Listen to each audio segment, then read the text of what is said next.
Come on in and sit down. You cut the hardcore crew chewing the fat. You cut us shooting the shit. You cut us in the moment. One thing I can say that's come out on the WWE or a load of shoot interviews is, as much as we don't realise, Vince hasn't got a... When it comes down to computers and stuff, Vince hasn't got a clue. So he's probably heard of the Punk interview, but he basically employs people to monitor everything that's going on, and they just report to him once a week with stuff that they think he needs to know. So although he hasn't officially heard it with his own ears, people have probably told him what's gone on. And gave him the highlights. Yeah. Because do you know what surprised me? CM Punk, I noticed a lot of comments on that CM Punk video where they've all put down, people have put down, that's the first time I've heard that clause in people's contracts, but I've heard it now off Batista, Finley's interview, which surprised me because I didn't think Finley would be anything to do with what I'm going to talk about. Yeah, mate. And also Buff Bagwell has said exactly the same. When they were pushed from the WWE in their contract, they could not go and fight for MMA or UFC for 12 months. And yet Vince doesn't see them as a threat. He obviously does, because the TNA contract basically states you can work for anybody. We all know the WWE contract is you can't go and work for another wrestling company for 90 days. So why are you banned from going to the UFC for a year if you're not worried? So Vince is worried about the UFC. There's no two ways about it. He thinks, and I honestly do, I think UFC in about 4 or 5 years' time will be where the WWE was in status. More people I know watch UFC than watch wrestling now. I can understand why they would put that in Brock's contract. I could definitely understand that. Yeah.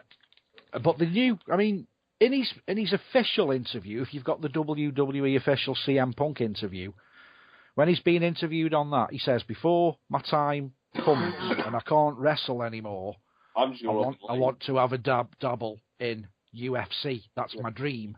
Well, so I think Vince's way of stabbing him in the back there is because he's probably late 30s, coming up for 40 maybe now. So yeah, ish.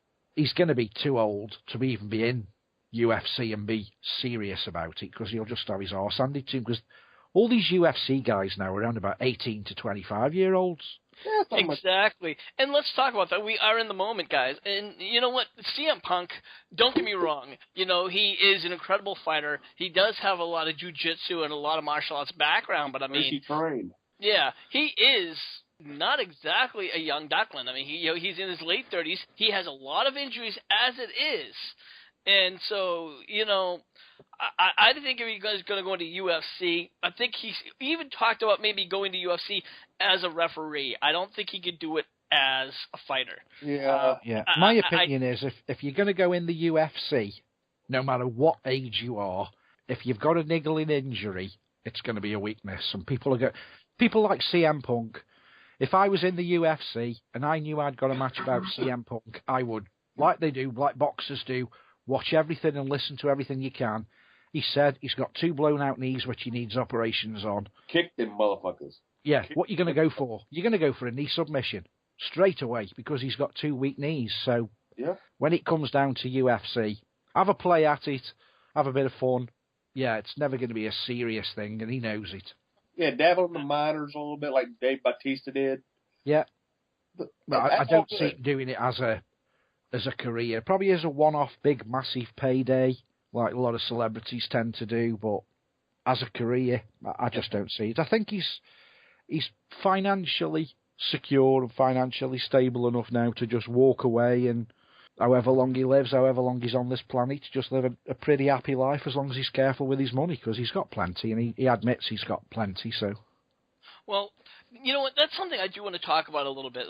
We did talk about this this past weekend in the news with the Bay Area MVP Will, myself, and of course the incomparable Lance Moss. And we talked about this interview, and we also, a lot of people, of course, have been sounding off on this.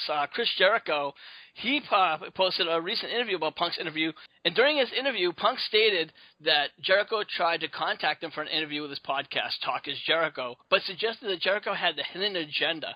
Jericho invited Punk on the show, and it was booked. This was 2 months before Punk even left the WWE. However, Punk pulled out because at the time he had nothing good to say about the company he was with.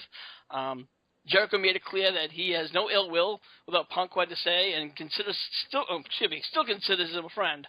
In January, the WWE did ask Punk again if he wanted to be on Jericho's podcast, as Jericho gave him a list of names. Punk was on the top of the list. It seems that when everybody leaves the company at first, they always seem to sound off and seem to have the sour grapes effect. Wouldn't you agree, Andy? Yeah, I don't know if, depending on the age of the listening audience, I mean, if they're young children, they won't know. But if you're a 20-plus adult and you've had a career, you had a job, and you've been fired from your job, or you've been made redundant from your job, you'll know what it's like. You feel bitter. First of all, you feel upset. Even if it's what you wanted, you still feel upset. You feel bitter. I defy anyone to say that they've walked away from a job and they don't feel bitter if you've not walked away under your own steam. So I think that explains a lot. I think catching a wrestler or anybody when they've just lost a job is a good time to get the dirt, but it's also a bad time because people make the dirt 50 times worse than what it is. And I appreciate Punk, he's been gone almost a year now. He's had time to think about it, so I believe everything that he says now is legit. It's not someone who's feeling bitter. The bitterness he's got, he's even said the bitterness is gone now. And at the beginning of the interview, he said, I don't want it to be a dishing of the dirt. So I appreciate him saying that. And I honestly think it came from the heart, looking back, what his time was like in the WWE.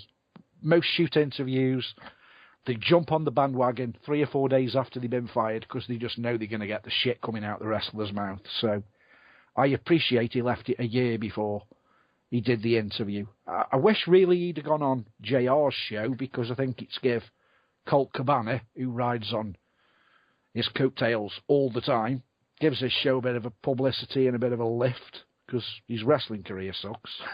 Yeah, but if you noticed, Colt Cabana, who's Colt Cabana sponsoring? WWE 2K15, which I found a little bit ironic. But on a serious note, a lot, like I said, Jericho was just one of the few wrestlers. Another wrestler who did really sound off was Alberto Del Rio, and he was pretty much saying that he liked Punk and that he never had any issues with Punk. And he was actually agreeing with a lot of what Punk said. But another person on the opposite side was RVD. And during a recent interview, RVD said that, hey, Punk was a nice guy. He had no problems. But also on the same token, that Punk can be a bit of a whiner.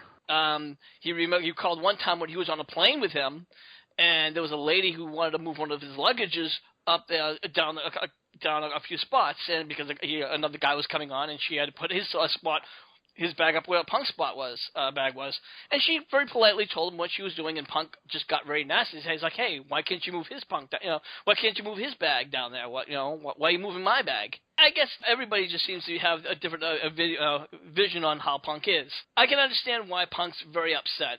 Vince even made it clear on his podcast that he has no problems with Punk. He has no ill will with Punk. He can understand. He said, "Hey, whatever." He goes, "I'm sure in the future he might have some regrets about what he said and how he said it." And he also said he would like to work with Punk again in the future. So he didn't seem to have any actual ill will towards Punk. I don't think there's going to be any ill will, because at the end of the day, Vince can't really afford, or Triple H or whoever is booking people for the WWE, to be picky and choosy they've got, because there's no really new up-and-coming wrestlers that they can choose from. Yeah. And the older guys are falling like flies at the moment with injuries, so they can't really, coin a phrase, cut the nose off to spite the face. They've got to sort of bury their head in the sand and think, no, it's a working partnership. We don't have to love each other. We don't have to give each other hugs. We've just got to make money together. Now, before the show, Andy, you said you don't see CM Punk coming back. I got to tend to disagree with you. I do see CM Punk coming back. Not in 5 years or 10 years or even 15 years, but let me rephrase myself. I don't see CM Punk coming back anytime in the near future, but in the distant future, he very well could come back. And if he does come back, He's going to come back as a part-time wrestler. He's going to come back as the very same type of wrestler that he would always used to hate or point the finger at. He's going to come back as a Brock Lesnar type wrestler or the Rock wrestler. He's going to come back as that type of figurehead. You know, the best in the world type wrestler is going to be gone. Yeah. That's my thought. If it goes down to that, it'll be a shame. He'll come back for big events like when there's WrestleMania on. He'll want his Hall of Fame ring and this, that, and the other. But I think he knows now his career's come to it's a typical CM Punk. He's come to the end. He knows his body's come to the end of the line. So what better way to go out? But a bit like, and I don't really want to disrespect the guy because I love him to death, but Bret Hart, he had a stroke, but everybody remembers the screw job. And his whole career has basically relied on the screw job. Every time he has an interview, the screw job comes up. And I think CM Punk, they're using the same comments that they used with Stone Cold Steve Austin. He picked up his ball and he left. That's always going to be... call it a pipe bomb, whatever. That's always going to be the main thing they're going to interview him for. So he's left with controversy, and controversy sells. So if you leave the company as the world champion like John Cena, people will soon forget you. If you leave the company with a bit of controversy, then shit'll proper hit the fan. I mean, the best thing John Cena could do, and you know I'm a John Cena fan before people bitch about that, the best thing John Cena could do on the day he retires is come out and tell the whole world that he's been sucking off Vince McMahon, and he's gay. We already knew that.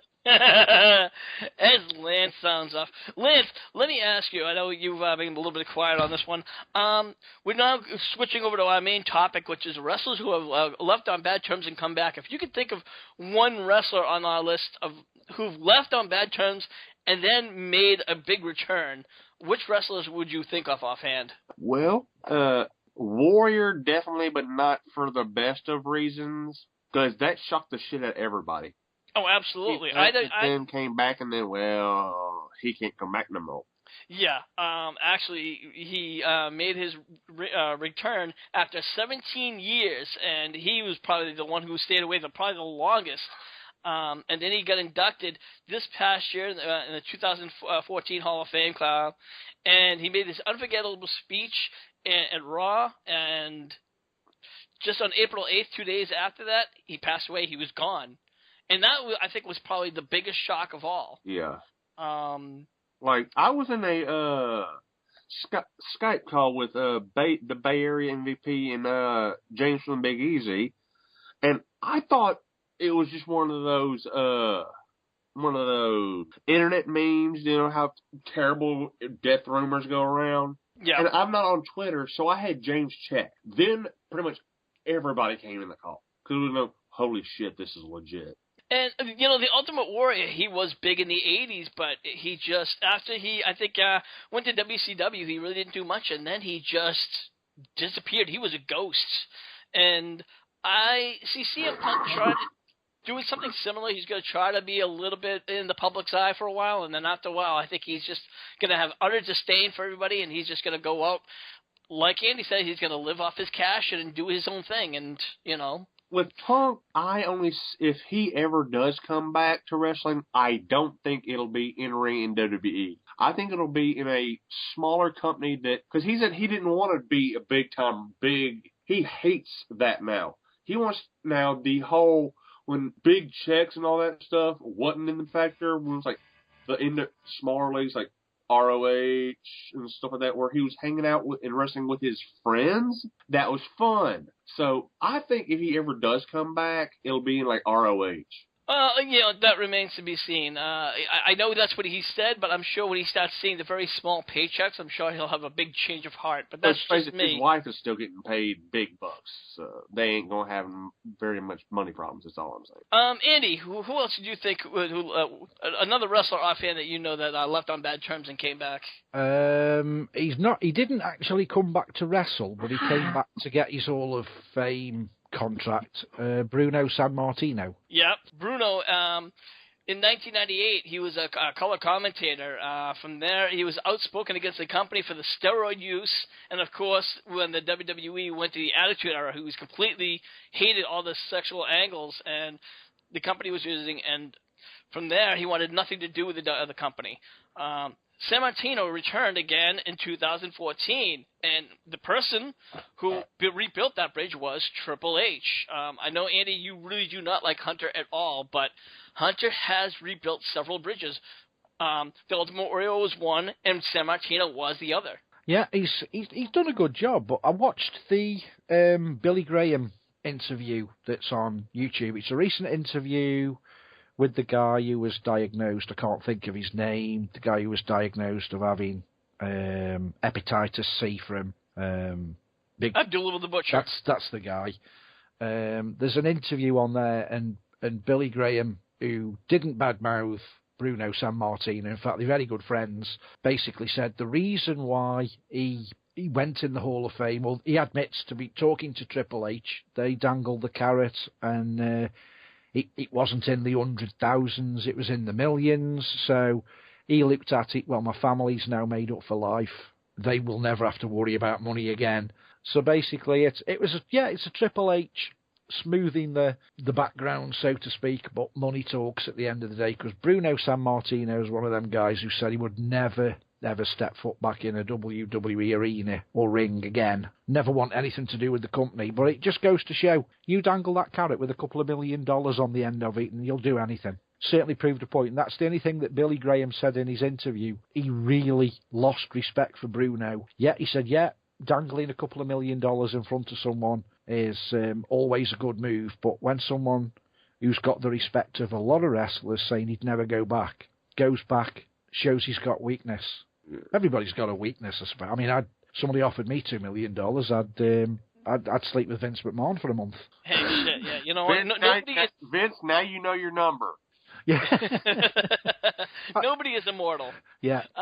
Another person is, while we're going through names, just a couple that I can remember from videos that I've watched, is Honky Tonk Man, left in a bad cloud, but still seems to keep coming back on big occasions. RVD is another one who's been pushed many times from the WWE. Yeah. And the final and he left one, under his own cloud. Yeah, and the final one, the jaw dropping almost as much as the Ultimate Warrior for me, a personal one for me, was Jake the Snake Roberts. I never thought I'd see that guy in a WWE arena again, ever.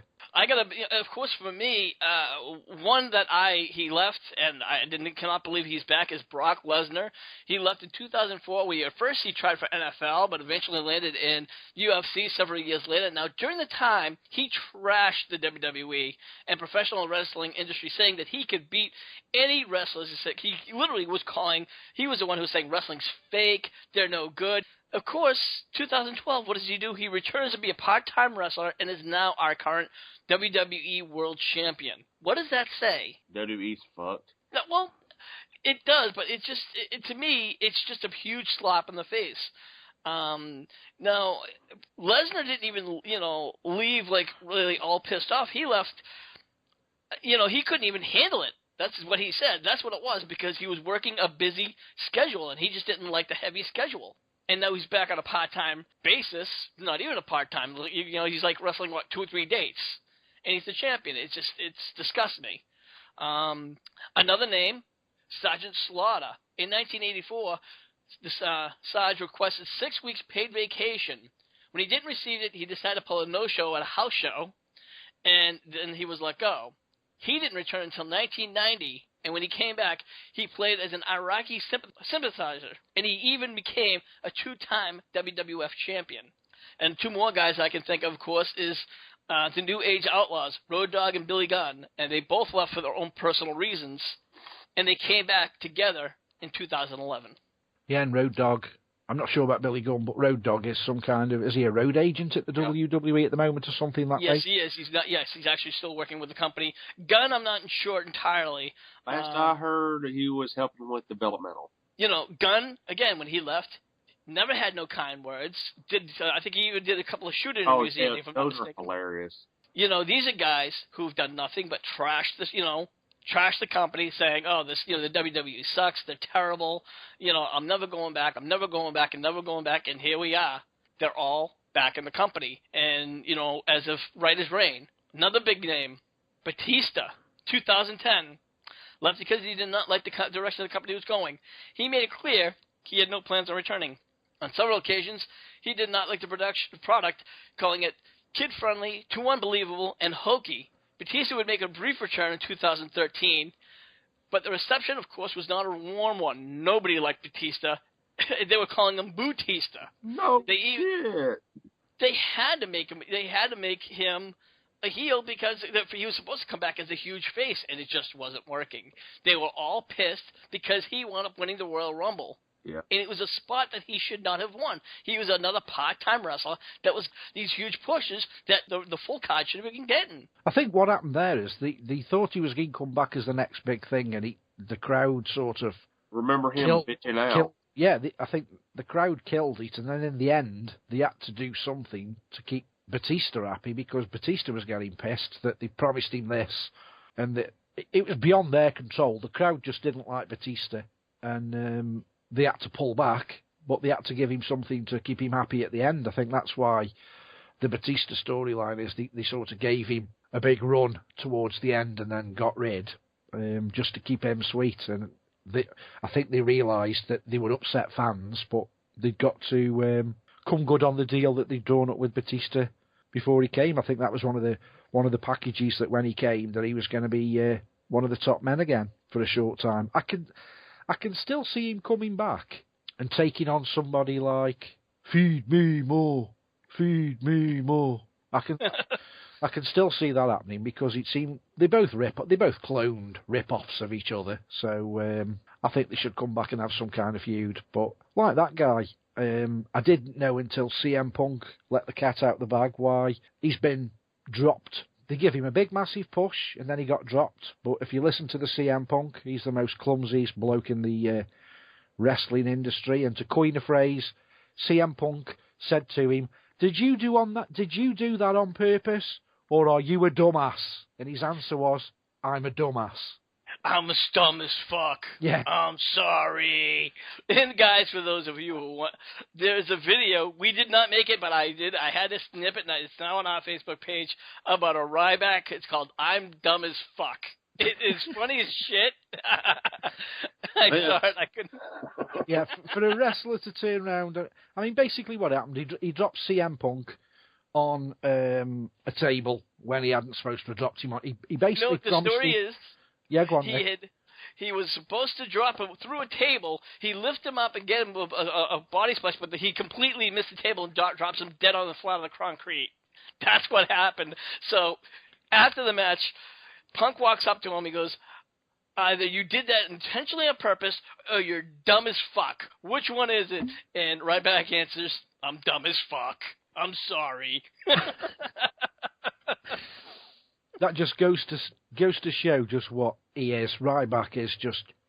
I've heard a couple of people now say he's dangerous in the ring, so they're not going to put him up against anybody that's important for fear of that important person being out due to an injury. Well, while we're kind of jumping off the subject here a little bit, he has, this time around, he's getting a little bit better. I don't know if he's been injuring anybody in the back, but they seem to be giving him a second shot at another push. I mean, they're putting him up with the likes of Cena, Ziggler, and he's been doing the main event in Raw. So let's see where this run goes. They're going to end up putting him with the Russian guy and take him out, I think, because I think the gimmick's dying a death now. I think it's gone a bit too far, and I think they're just going to have him to annihilate him, to be honest. And that's something I wouldn't mind seeing. Rusev, I think right now, if we talk about to Rusev, I think Jack Swagger could very well be fighting him. So, yeah. I mean, I really like Rusev as a wrestler and the look of the guy, but I just don't think his gimmick's working. It's as people like I can't think of anybody. Nikolai said himself on the interview. People are looking at Nikolai and looking at him and comparing him, and they're two entirely different people, two entirely different characters. And Nikolai basically said, he's got my blessing to do that, but I think fans are looking at it as a bit disrespectful to his legacy, and they're just not buying it anymore. If it wasn't for Lana, I don't think the gimmick could have gone as far as it's gone. People just enjoy seeing the eye candy. If he came out on his own for the next month or two, that gimmick could die a death. She's basically carrying the gimmick for him. I must admit, when she comes on, even if I'm making a brew in the kitchen, I'll come and watch her. I ain't interested in the match. I'll come and watch her getting in and out the ring, and then I'll go and make a brew. Gee, I wonder why. Call me sexist, I don't care. And that's why we call him the son of a bitch, Andy. Exactly. Back to our main topic real quick. There's a few other people that have left the WWE and returned. Andy, one of your favorites, Stone Cold Steve Austin, did leave the company for a brief time. He had some whether it was legal issues or whether there was some personal issues. He left for almost a year and a half. That's when everyone said that he picked up his ball and went home. The truth of the matter is, again, going on a couple of interviews that he carried out, he was going through a legal battle with Deborah. He basically, which I don't condone in any way, shape or form, but she filed for spousal abuse. So he'd obviously been knocking 7 barrels of shit out of her, which I don't agree with. It's something that guys should not be doing. And he'd got other issues that just got on top of him, which, if you're at a certain age, you do tend to have a lot of pressures of work and family, and you can't juggle both, and something has to give. And I think he just got in a strop one day and thought, I'm going to have to walk away and sort my life out, because life at the end of the day is more important than any job, any business. Family always comes first. And the truth of the matter was, he left because he was being sued, and he couldn't be on the road and sort out his personal life, so something had to give. Yeah, it's understandable. Another one, Ric Flair. Now, Ric Flair obviously has had more problems with the WWE. He's left, has come back, left on bad terms, come back. I mean, this guy's like a fucking yo-yo, but he just keeps on coming back, you know? Triple H's buddy, that's why he's back. Yeah. As soon as ever Triple H realises he's in a bit of a financial mess, he'll find any excuse to bring him back just so he can have that bit of a payday off Vince. Yeah. That's all that's about. Well, yeah. Rick needs rehab. Well, bring him back. We'll get him on TV once he can pay for that. Pretty much. That's exactly what it is. Another person, another legend, Hulk Hogan. Now, I don't know exactly on how much of bad terms it was. I know we know that Hulk Hogan left in WCW, but then he came back after the WCW buyout happened, and then Hogan left. So, but he has pretty much left and come back. How bitter it really was, you know, we might be, you know, kind of going off a little bit off topic there, but it's the same kind of thing. You know, somebody's left the company after many, many years, but eventually returns.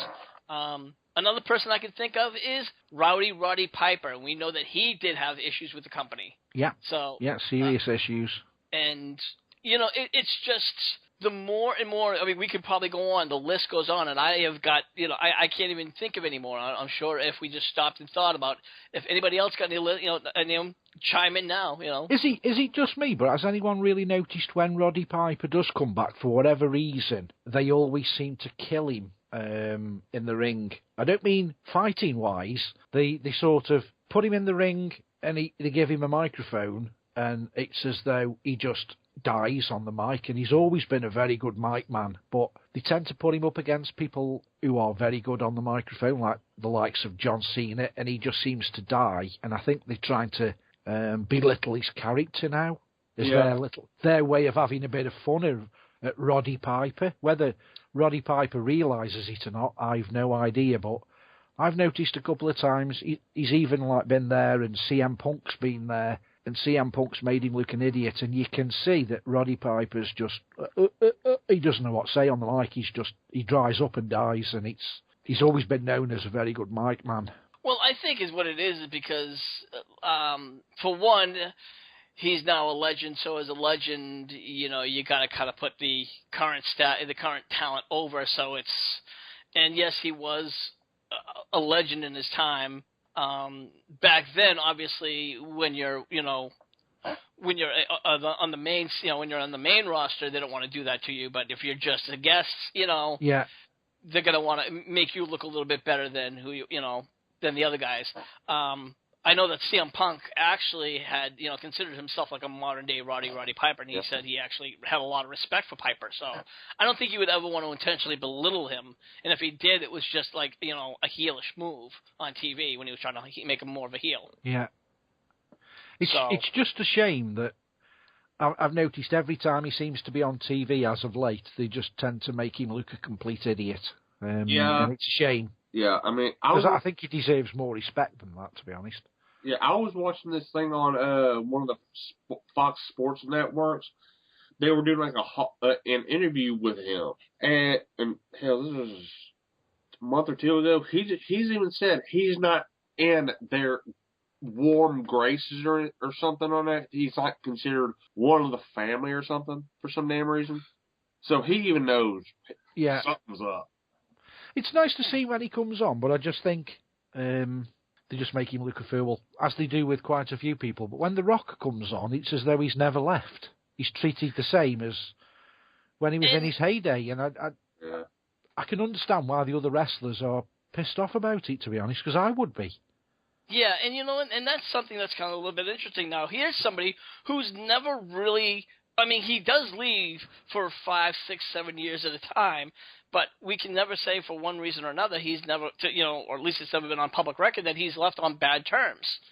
He just kind of goes away to movie land, does movies, and the second he's come back, it's like he's still one of the number one guys. And I don't understand what kind of contract he's got, because I'm sure no other wrestler's been able to go away and leave to make a movie, and then make another movie straight after that one, and make another movie straight after that one, and forget his fans and his contract with the WWE. Then when he's got no movies and the industry dries up, he's back on top again. I just don't know what hold he's got on Vince, because I've never been a Rock fan anyway, as you guys know if you listen to the show on a regular basis, but what has he got that other wrestlers haven't got? Because I'm sorry, he's Rudy Poo Candy Ass and this, that, and the other. So 1970s, my only guess doesn't float my boat in the slightest. My only guess is that Pat Patterson caught him in the corner and fucked him in the ass, and that's like a secret he doesn't want to let out. So he's like, listen, you better give me the number one spot every time, or I'm going to tell that I had to suck Pat Patterson's dick. Next what week I mean? on Controversies and Scandals. Yeah, exactly. You know what I mean? Because, like you said, his Rudy Poo candy-ass gimmicks are not working anymore. And when he comes, I just, I know everybody else will, like, mark out for him. But me, I'm just like, okay, it's The Rock. I can go take a piss now. You know what I mean? Yeah, he's just... If they put a segment in that's 15 years old, it's The Rock's gimmick even today. Every other wrestler, even The Undertaker, has moved with the times. This guy is just stuck in a time warp. And the kids who are actually jumping up and down and getting excited about him, I'm sorry, if I was an adult and I walked up to a child and I said, I'm going to kick you in your Rudy Poo Candy ass, I would be their favourite. They'd think, what a jerk. So what is it he's got? Because even when I cringed, not this time that he came back, but the time before when he had that little sing-song in the middle of the ring, and I thought, what am I watching? Yeah, it was pretty bad. I'll tell you what it is. Nostalgia. Exactly. And unfortunately, a lot of the fans like nostalgia. I myself, I can go without it. Now, keep in mind, folks, I'm not some 20-year-old Mark. I'm not even a 30-year-old Mark. I am 43 years old. So I've been watching wrestling long before WrestleMania was cool, or even WrestleMania was even a product. So I grew up with the times. And you know what? Nostalgia is boring. You want to watch nostalgia, go watch the network and go watch like some old vaults. Go pull out the DVDs and watch the actual matches. Watch YouTube. We don't need to fucking watch it on Raw. Raw is for here and now, and that's something that the WWE needs to get through their fucking skull. Yeah, and that's what they keep advertising on their product, here and now, but it's here and now from 1980-1990, and sorry to keep arcing on about it, but all you guys, even to this day, and it's 2014, they won't go back to the Attitude Era. When the Attitude Era came out, it was, it went with that particular time. We're now in 2014, and it's 10 years plus later.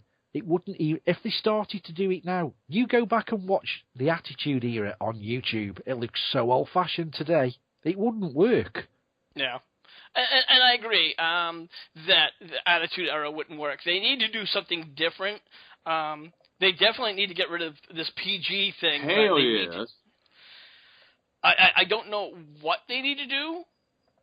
They need to cut out all the crap, talking, i.e., and get down to what the show is all about. That's what they need to do. Cut the storylines to 3 minutes maximum and get on with the wrestling, because the last 3 weeks, the first 2 advert breaks, there's been no fights whatsoever. It's just been people in the ring talking for 30 to 40 minutes. There's not even been a fight. Well, did anyone notice, sorry to cut you off, did anyone notice this week on Raw that they were talking for so long and the general manager kept clicking in and John Cena was there and he diddled it in and the general manager's trying to have his piece and they were still rattling over the general manager? How absolutely pathetic. And did anyone notice as well, again, bad camera moves? I'm sorry, when you get that diddle-a-doo, it's an iPhone thing. It's not an email. It's an iPhone notification tag. But Michael Cole's standing there with an email that's open, and the email wasn't changing when he was reading. If you notice, it was split into 3 different sections. The middle section was highlighted, so it was probably section 1, read the highlighted bit, section 2, and then read section 3. He kept making out that he was having different emails and the sound kept going off, but it was all read off one page. It was all read off one page. Did he think me foolish? I mean, we know it's all stupid anyway, but they could at least send an email to the laptop so it looks a bit convincing. I mean, having a static picture of a screen with an email on and he's just reading 3 emails off one screen. Even John Cena got embarrassed and shut the laptop down because he could see the camera had got a perfect shot at it. I think he shut it down as part of saying, okay, we're shutting the laptop because it's, so it won't be beeping. I think that's why he did it. We should now ask, what do you think about our list? About all of our guys who've gone, left, and come back. Make sure you put your comments in the comment section below. And please, make sure you follow us at any one of our locations, whether it be YouTube, Dailymotion, and now Catch a Ride over SoundCloud. Just look us up at HWR Show. Andy, where can everyone find you at? You can find me at www.stokehaunted.com. Lance, where can everyone find you at? YouTube.com/LanceMossTV. I got album reviews, Redneck Gourmet cooking videos, NASCAR videos when there's news for me to talk about, musical equipment reviews, some rants, and coming next year, there will be controversies and scandals videos. That's going to be the archive for them. So, hit me up. Alright guys, get on over to subscribe. And now we have a little bit of HWR news to talk about real quick before we sign off. Not this week, but next week, HWR is going to have their year-end awards. So, for those of you guys, we're going to be posting our questions up on our Facebook page. That's facebook.com/Hardcore Wrestling Radio. So, for those of you who want to participate, get on over there and start looking. Also, after that, we will be taking a 2-year. What? Yeah. After that, we're going to be taking a 2-week vacation, so we will be back in 2015. So, for all of us here, I'm your hardcore host, Rick Head, saying we'll see you when we see you. Thank you for listening to this edition of In the Moment. Make sure you follow us at any one of our locations, whether it's YouTube, Dailymotion, and now SoundCloud.com under the name HWR Show. Until the next time, this is your hardcore host, Rick Head, saying we'll see you when we see you.